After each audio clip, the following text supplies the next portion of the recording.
Assalamualaikum kawan-kawan, selamat datang di tutorial SPMB Kota Bogor. Di video kali ini, saya akan menjelaskan secara lengkap cara memilih satuan dan jalur pendidikan dalam proses pendaftaran calon peserta didik baru. Langkah pertama, silahkan login terlebih dahulu di website spmb-smp.kotabogor.go.id.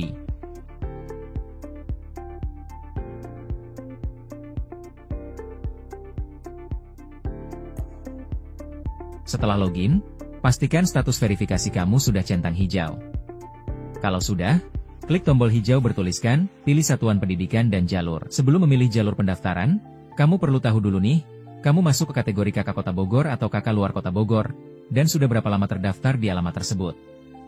Untuk kakak Kota Bogor, kalau sudah lebih dari 1 tahun, kamu bisa memilih, pilihan 1, jalur domisili, afirmasi, prestasi, atau mutasi, anak guru tenaga kependidikan.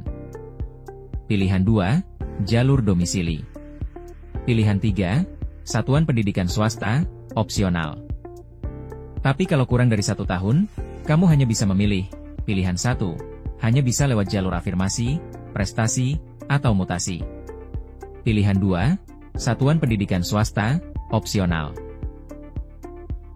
Untuk kakak luar Kota Bogor, kalau kurang dari 1 tahun, hanya bisa, pilihan 1, jalur prestasi atau mutasi, anak guru tenaga kependidikan. Pilihan 2, satuan pendidikan swasta, opsional. Tapi kalau lebih dari 1 tahun, bisa memilih, pilihan 1, bisa lewat jalur domisili, prestasi, atau mutasi.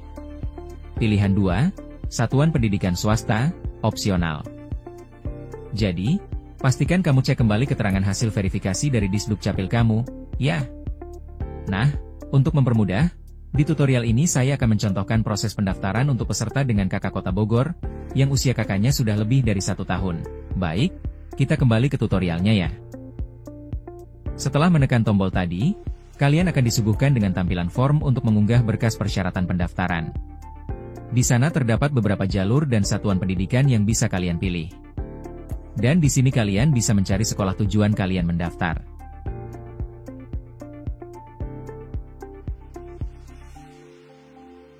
Lalu setelah mengisi satuan pendidikan, kalian bisa memilih jalur pendaftaran yang memiliki beberapa pilihan. Yang pertama ada jalur afirmasi yang terbagi dengan 2 pilihan. Yang pertama ada afirmasi KAETM untuk keluarga tidak mampu. Di sini kalian diharuskan untuk mengisi biodata keluarga dengan menekan tombol tambah biodata keluarga lalu masukkan nik, nama, dan status dalam keluarga. Setelah itu kalian bisa mengunggah beberapa dokumen yang tertera.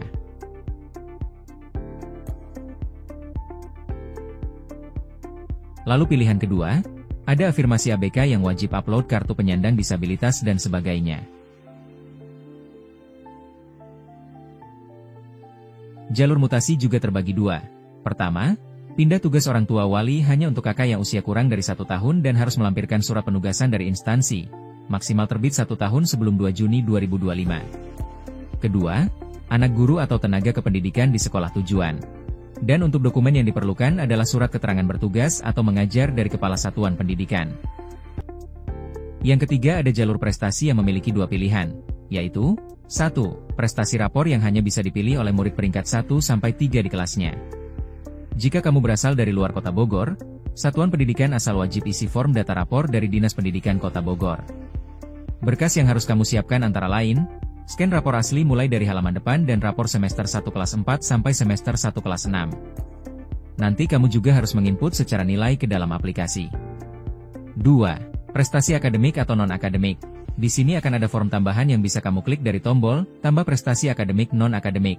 Sesuaikan data prestasi yang akan kamu daftarkan ke dalam form ini dan lampirkan bukti kejuaraan dari Kepala Satuan Pendidikan dan induk organisasi, foto, video, serta sertifikatnya.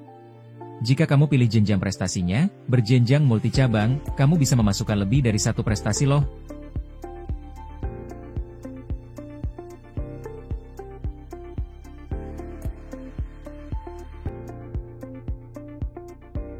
Dan yang terakhir ada jalur domisili yang hanya berlaku jika usia kakak lebih dari 1 tahun dan diharuskan untuk mengunggah foto calon murid baru di depan rumah sesuai dengan alamat di kartu keluarga.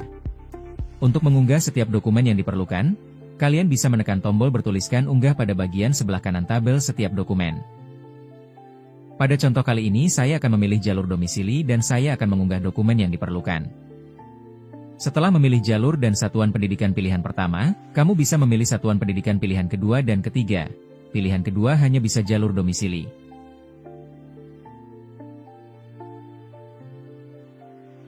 Pilihan ketiga bisa satuan pendidikan swasta.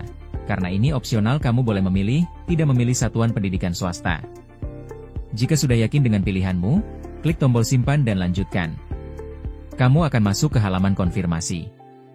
Baca seluruh lembar konfirmasi dengan teliti, pastikan semua data dan satuan pendidikan pilihan sudah benar. Setelah kalian membaca surat tersebut, kalian bisa mendownload surat pernyataan tanggung jawab mutlak dengan cara klik tombol download SPTJM ini. Print, tanda tangani, dan scan kembali suratnya. Setelah itu, unggah dokumen tersebut melalui tombol unggah SPTJM, centang persetujuan, dan klik simpan dan kirim.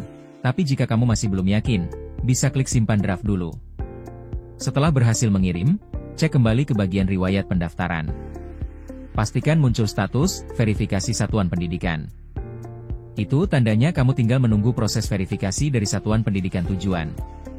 Tapi ingat ya, kamu tetap harus memeriksa kembali akun SPMB kamu secara berkala. Kenapa? Karena bisa saja ada dokumen yang belum lengkap atau ada data yang harus diperbaiki. Kalau ada perbaikan, biasanya akan muncul notifikasi atau status tertentu di akun kamu. Segera lengkapi atau perbaiki agar proses pendaftaran kamu tetap lancar. Sekian tutorial pendaftaran calon murid baru di aplikasi SPMB Kota Bogor kali ini. Terima kasih sudah menyimak sampai akhir. Kalau video ini bermanfaat, jangan lupa klik like dan subscribe ke channel ini biar nggak ketinggalan info penting lainnya. Tetap semangat dan sukses selalu kawan-kawan semua. Wassalamualaikum warahmatullahi wabarakatuh.